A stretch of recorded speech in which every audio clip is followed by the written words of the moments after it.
This is Plant-Based Briefing, the corporate interests behind Center for the Environment and Welfare's CEW smear campaign against animal protection groups, by Dr. Crystal Heath at ourhonor.org.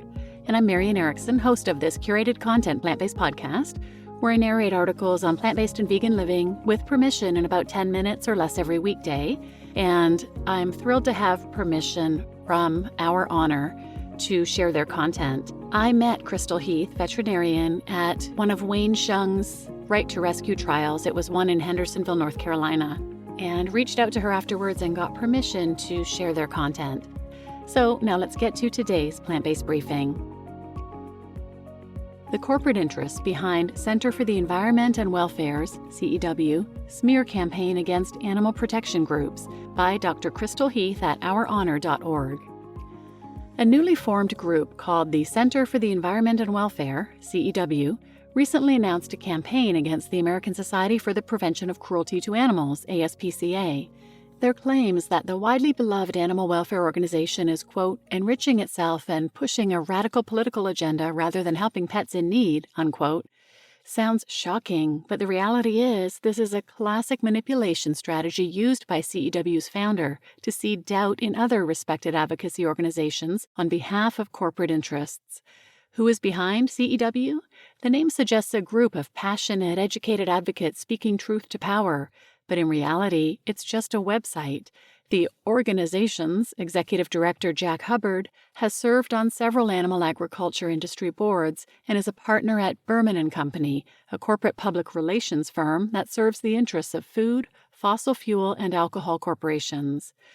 The firm's propaganda videos include The War on Bacon, which depicts happy cartoon pigs in cages to explain how gestation crates, the 2.5 by 7 foot metal cages where mother pigs spend 114 days of their pregnancy, are actually good for pigs.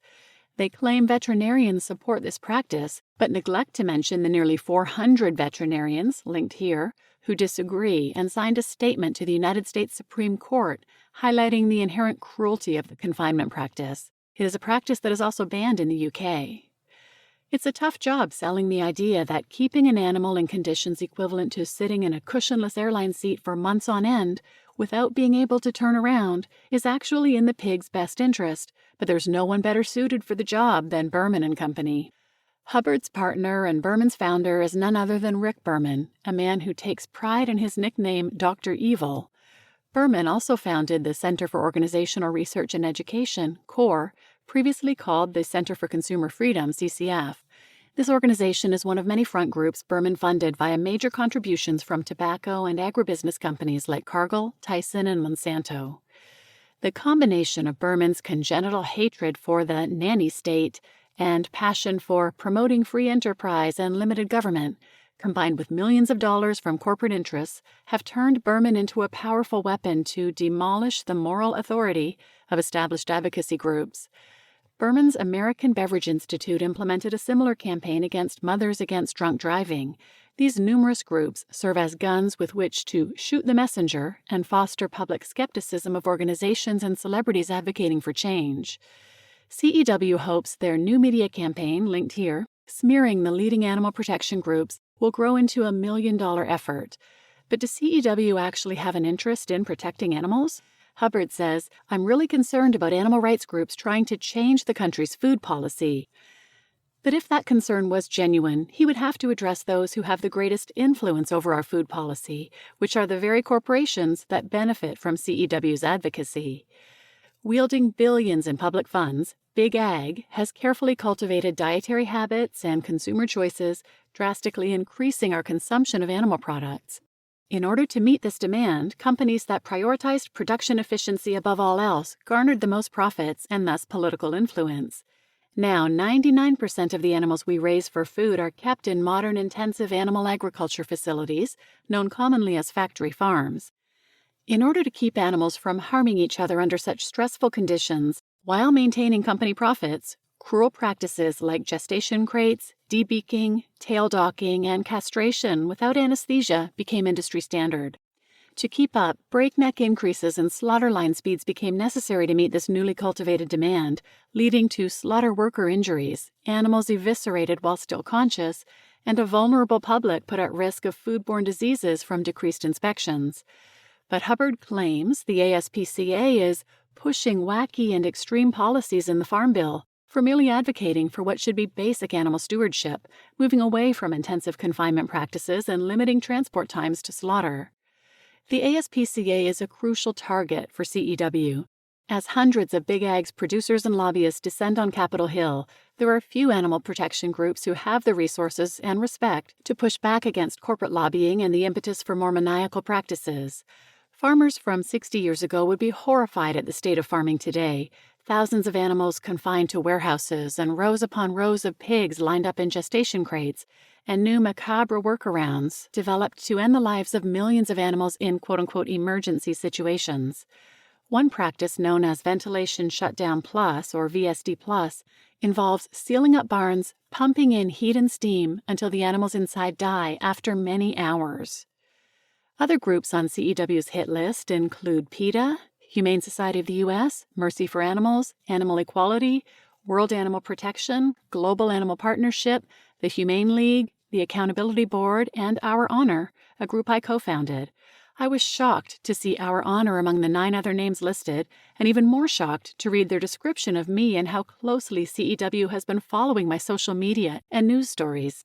True to the Berman playbook, CEW cherry-picked information to fit their desired narrative that Our Honor is a fringe group of animal rights veterinarians whose agenda conflicts with the mainstream veterinary profession. Our mission states, we empower and support animal professionals to speak their conscience, confront systems of violence, and create a more compassionate world for all species. They highlight the fact that many of the stories we share on our page are from vegan veterinarians, and in their shoot the messenger style, cite my volunteer work with animal protection groups as cause for alarm, implying that I am against people having animals in their lives. In fact, animals are an important part of my life, and I hope everyone in the future will benefit from the human-animal bond, but without cruelty, abuse, and exploitation. CEW's video titled The Truth About the ASPCA, linked here, opens with an announcer saying, "What if people on TV had to be honest?" A commercial for the ASPCA appears on the screen with the narrator saying, "We run only one shelter." Criticizing the ASPCA for having one shelter would be similar to criticizing the Farm Bureau for not actually growing food. The ASPCA's public outreach campaigns have played a key role in inspiring compassion for animals, holding public agencies accountable, encouraging adoption and volunteerism at shelters, educating the public about animal care, and promoting spaying and neutering. Their efforts through education, awareness, and policy have played a key role in decreasing the shelter animal euthanasia rate from 13.5 million animals per year in the 1970s to about 1 million animals per year.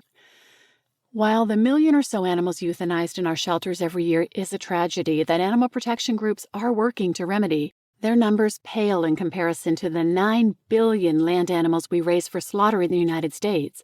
The 4 million broiler chickens, 726,000 pigs, and 29,000 cattle who die just during transport to slaughter every year. The millions more who die before ever making it onto the slaughter truck, or the 58 million commercially raised birds who had to be killed using cruel depopulation methods to stop the spread of avian influenza. Berman's concern for the nanny state stops short of addressing the billions of dollars animal agriculture corporations receive in public funds. Why doesn't CEW advocate for those funds to be spent to help animals? Perhaps it's because, unlike the groups they attack, helping animals isn't really their goal after all.